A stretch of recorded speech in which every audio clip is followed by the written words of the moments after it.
하나님 말씀은 출애굽기 15장 22절로 27절 말씀입니다. 출애굽기 15장 22절로 27절 마지막 절까지 함께 읽겠습니다. 모세가 홍해에서 이스라엘을 인도하매 그들이 나와서 수르 광야로 들어가서 거기서 사흘 길을 걸었으나 물을 얻지 못하고 마라에 이르렀더니 그곳에 물이 써서 마시지 못하겠으므로 그 이름을 마라라 하였더라.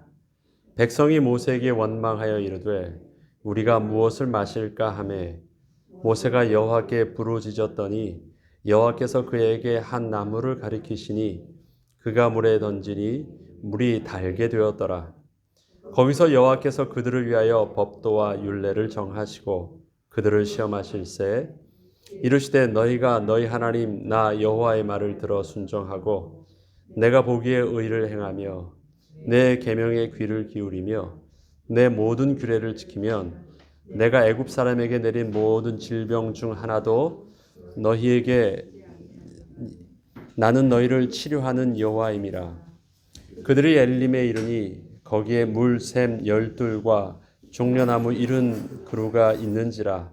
거기서 그들이 그물 곁에 장막을 치니라. 아멘. 이스라엘 백성이 광야로 처음 나와서 제일 첫 번째 도착한 장소고 제일 첫 번째 일어나는 에피소드가 지금 기록되어 있습니다.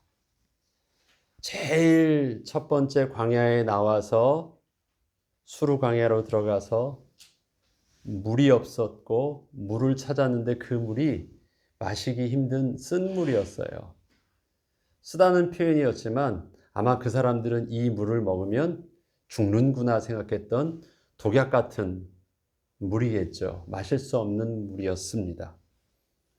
이 일에 대해서 저들은 원망하였고 그때 모세를 통하여 하나님께서는 율례와 법도를 정하시고 나는 너희를 치유하는 하나님이다 라는 말씀을 기록되어 있는 것입니다. 첫 번째 일어난 일입니다. 제일 첫 번째 일어났던 이 사건을 통해서 또 그 첫 번째 사건을 주시는 의미 속에서 우리에게 들려주시고자 하시는 또 기록되어져 있는 이 출애굽의 귀한 교훈은 무엇일까요? 왕국이라고 하면 킹덤이라고 하면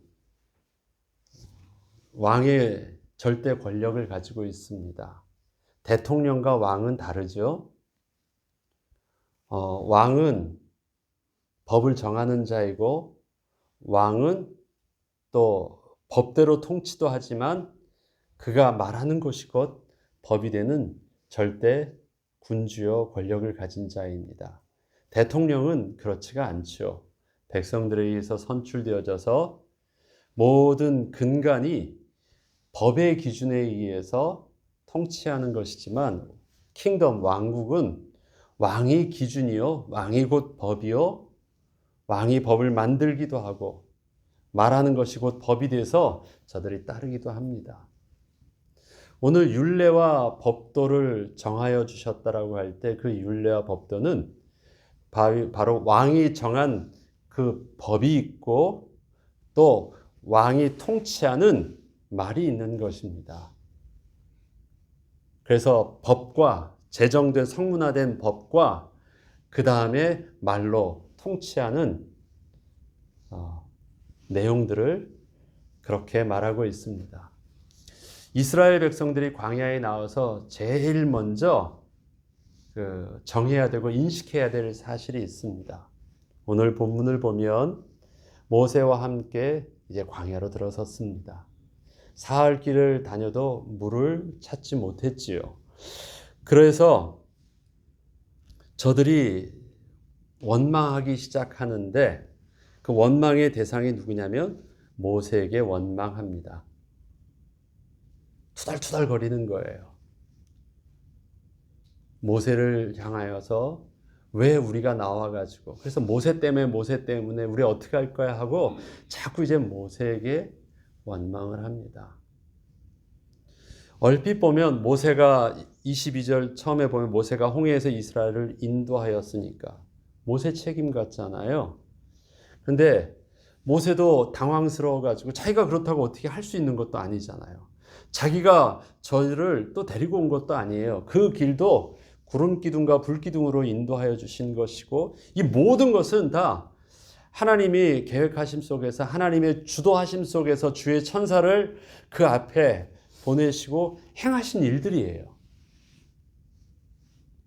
그런데 이스라엘 백성들은 지금 잘 몰라요.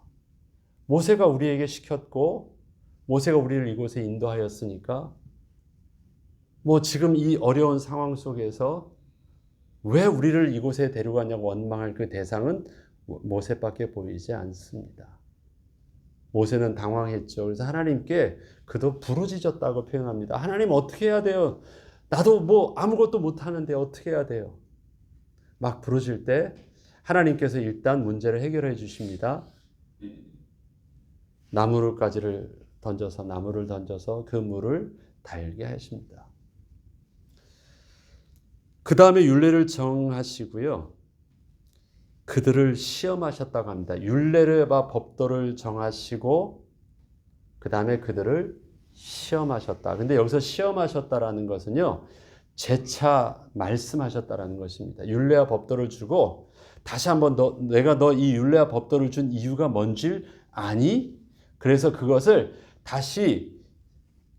통해서 확인시켜 주시는 것입니다. 이게 무슨 의미인지, 율례와 법도의 의미가 무엇인지, 그리고 그 율례와 법도를 준 대상이 누구예요? 준 자가 누구냐면 하나님이시거든요. 그리고 율례와 법도를 하나님이 주셨다라는 것은 하나님께서 권위의 주체가 되신다라는 것입니다. 그리고 나서 26절에 다시 한번 집어서 말해주는 거예요. 내가 너 왜 이걸 주었는 줄 아니? 잘 들어야 돼. 이것을 준 이유가 이것이야 라고 하면서 다시 한번 더 확인시켜 주시는 건데 이르시되 너희가 너희 하나님 나 여호와의 말을 들어. 이게 굉장히 중요합니다. 그 앞에는 저들이 지금 누구에게 시선이 향해 있어요? 모세에게 시선이 향해 있잖아요.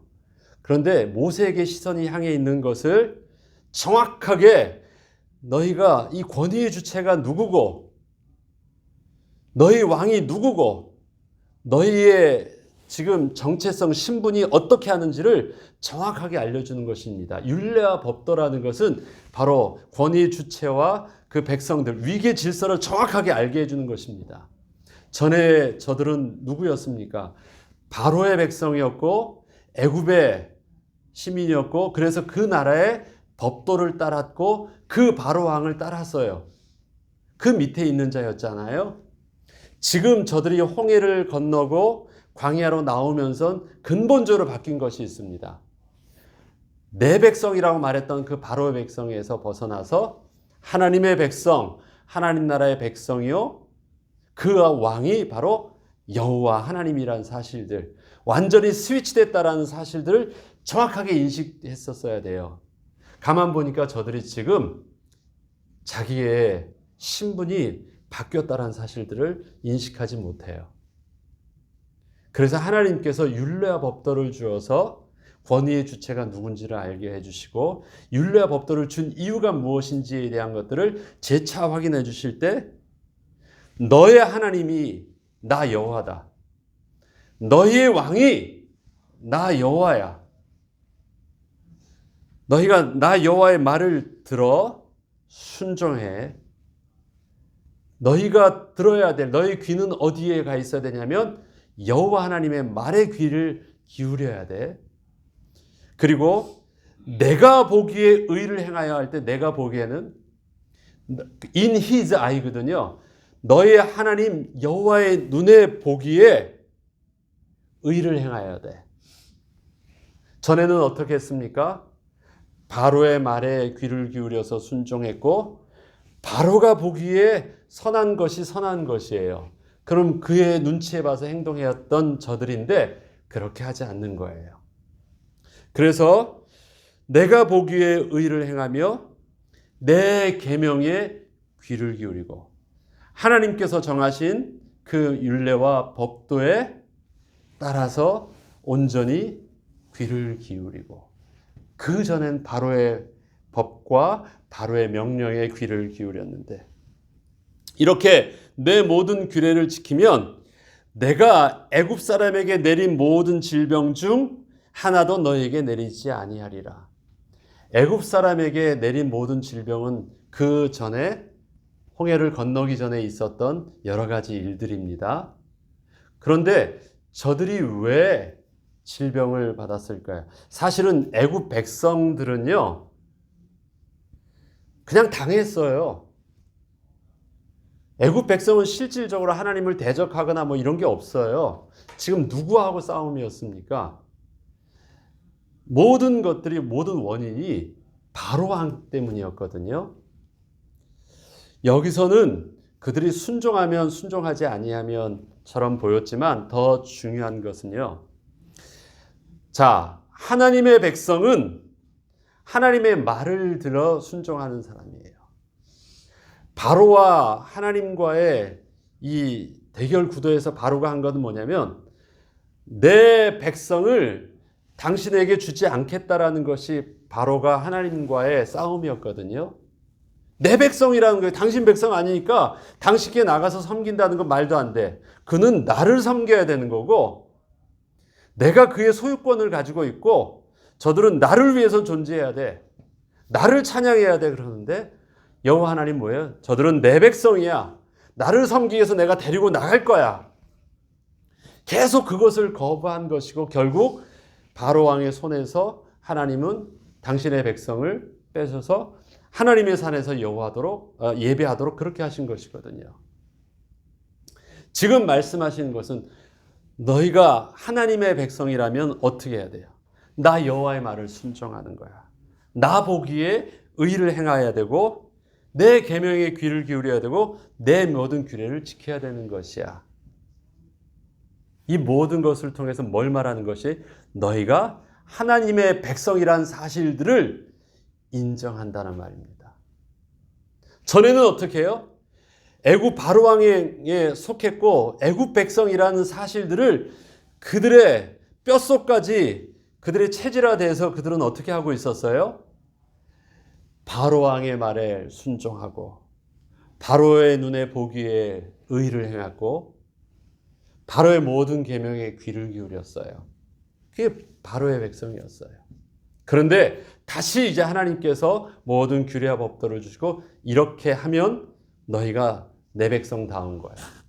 그러면 그때 애굽 백성에게 주었던 모든 질병들은 어떤 질병이었습니까? 하나님께서 이스라엘 하나님의 백성과 애굽 백성을 구별하여 내리신 질병이었습니다. 너희들이 이렇게 하면 너희들은 애굽 백성이 아니야. 그래서 하나님의 백성답게 보호를 받았던 것처럼 하나님의 백성임을 너희들이 인식하고 그들의 백성답게 행하면 너희들은 애굽 백성처럼 그런 일들은 없을 거야라는 것입니다. 단순히 순종하라 순종하지 하지 말라는 말 이전에 먼저 알아야 될 것이 있습니다. 그것이 너희 왕은 하나님이야. 여호와 하나님이야. 너는 그 하나님의 백성이야. 너희들이 왜 치료를 받고 너희가 질병을 당하지 않느니? 너희는 하나님의 백성이니까. 그래서 하시는 말씀이 뭐예요? 나는 너희를 치료하는 여호와 하나님이라. 이것은 바로왕과 대비해죠. 바로왕은 어때요? 바로왕은 나는 너희를 죽이고 나는 너희를 통치하는 왕이야. 그런데 여호와 하나님은 그렇게 두렵게 죽이고 통치하고 뺏고 마음대로 하시는 하나님이 아니라 나는 너희의 모든 아픔을 알고 너희를 치료하는 여호와 하나님이야. 두려워하지 마. 내 말을 들어. 나의 계명을 지키고 나의 보기에 의를 행해. 바로왕 앞에서 바로왕을 섬기던 그런 두려움과 그런 눈치 보는 것과 그렇게 행하는 것 아니면서도 숨어서 행하던 것 그렇게 하지 않아도 돼. 기쁨으로 순종하고 그 앞에서 하나님의 기쁨의 의를 행하고 그의 말에 귀를 기울여. 그러면 너희 하나님 여호와가 너희를 통해서 하나님의 백성 되게 하실 거야. 이스라엘 백성들이 광야에 있어서 망한 것이 아닙니다. 하나님의 백성 되지 않으니까 그 많은 광야에 물이 하나도 없었는데 사실 애굽에는 나일강에 풍성한 물이 차고도 넘쳤거든요. 그런데 하나님의 백성이 안 되었을 때는 그 나일강 물이 뭘로 변했습니까? 피가 돼서요. 물이 많아도 홍수에 마실 물이 없다고 하나도 마실 수가 없었어요. 물이 많아도 하나도 마실 수 없는데 물이 없어 보여도 그것을 단물로 만들어 주시면 내가 필요한 만큼 되잖아요. 그곳에 곡식이 많았다고요? 그곳에 평야지대에 곡식이 많았다고요? 우박이 내리고 메뚜기가 한번 지나가니까 아무 의미가 없어요. 광야이냐 애굽의 비옥하고 좋은 땅이냐가 중요한 게 아니에요. 그곳에 하나님이 너의 하나님 되시면 하나님은 없는 곳에서도 쓴 물도 단물로 바꾸시고 없는 것도 있게 하시고 질병도 치유하시는데 너희가 애굽 백성 바로 왕의 백성이 되어 있으면 너희가 애굽에 있다 할지라도 나일 강물을 너희가 손에 쥐고 있고 그 평화를 너희 손에 쥐고 있다 할지라도 너희는 아무것도 되지 못해. 중요한 건 너희가 육신적으로 어떤 위치에 있느냐, 어디에 있느냐, 무엇을 가지고 있느냐가 중요한 것이 아니라 너의 왕이 누구냐가 중요한 거야. 너희는 애굽 바로왕 밑에 있던 종되었던 자에서 여호와 하나님의 백성으로 바뀐 것이야. 너희들이 지금 광야에 나오고 쓴 물이 나오니까 큰일 났다고 생각해. 괜찮아. 내가 여호와 하나님 되면 쓴 물도 단물로 만들어 주실 거야. 너희가 질병이 있다 할지라도 고쳐 주실 거야. 아무 문제 되지 않아. 너희는 뭐만 알면 돼? 내가 너의 왕인 줄 알고 나의 말을 순종하고 나의 율례와 법도를 지키고 내 보기에 의를 행해. 그리하면 그것이 너희에게 복이 될 거야. 제일 먼저 가르쳐 주시는 것이 그것입니다. 너 하나님의 백성이야. 내가 책임질 거야. 광야 아무 문제 되지 않아. 애굽 백성이었을 때 애굽 왕으로 세웠을 때 저들이 어땠는지 보였지? 무기력했어. 아무것도 못해. 조금 나일강에 핏물을 바뀌었다고 아무것도 못해. 메뚜기 좀 나왔다고 아무것도 못해. 우박 좀 내려도 아무것도 못해. 빛을 가리니까 아무것도 못해. 그런데 그곳에 있다 할지라도 하나님의 백성에게 구별된 은혜를 주셨던 것처럼 너희들이 이 광야에 나와서도 구별된 하나님의 은혜를 너희들은 받게 될 거야. 명심해. 광야는 너에게 절대 문제가 되지 않아. 명심해. 귀를 열어. 눈을 열고 마음을 하나님 앞에 모으고 그 다음에 하나님께 집중해. 그리고 너가 누군지를 알면 돼. 이때 저들에게 죽음에 대한 공포가 있는 저들에게 하시는 하나님의 이미지를 뭐라고 하니까 나는 너희를 치료하는 하나님이야. 너 절대 안 죽어. 저들에게 그걸 말씀해 주십니다. 이것을 어떻게 해요? 제일 처음 광야에 나왔을 때 주신 것입니다. 제일 처음. 우리 인생의 출발을 할 때 우리가 그리스도인으로서 나의 삶을 세상에서 제일 출발을 처음 할 때 뭐부터 알아야 될까요? 바로 이 말씀을 우리가 알아야 되는 것입니다. 우리의 자녀들이 인생을 제일 출발할 때 이젠 부모님을 떠나서 그가 스스로가 세상에 나가서 이젠 하나님의 백성답게 홀로 살아야 할 그때 제일 먼저 필요한 게 뭘까요? 광야 같은 세상에 홀로 떨어져 있으니까 큰일 났다고요? 아무도 보호할 자가 없다고요? 의지할 곳이 없다고요? 아니에요.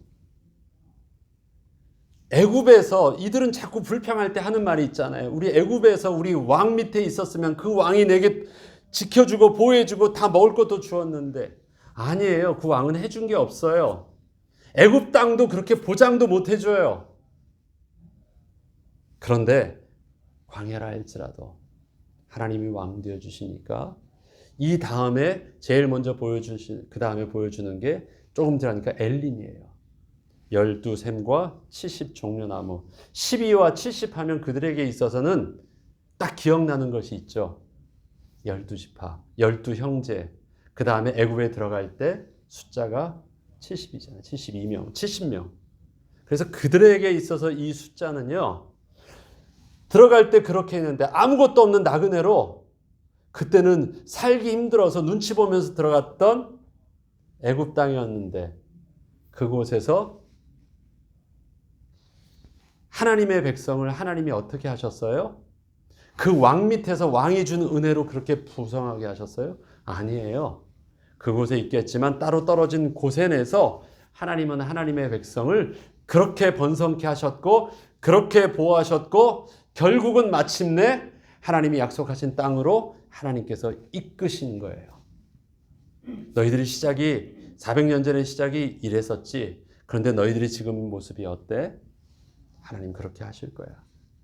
너희들이 광야 처음처럼 보이지 지금도 아무 빈손으로 아무것도 없는 것처럼 보이고 막연하지 마치 400년 전에 너희가 애굽 땅에 들어갈 때 있었던 그 모습 같지? 아니야. 이 모습이 너희가 가야 될 그곳에서는 하나님이 또 다른 예비된 은혜가 있을 거야. 기억하게 하십니다. 그리고 이제 출애굽 광야의 시작을 바로 그 다음 18장에 16장 들어가면서 하나님이 그 땅에서 저들의 먹을 것 아무것도 없을 때 드디어 이제 만나의 축복들을 시작하는 진행들이 나오게 됩니다.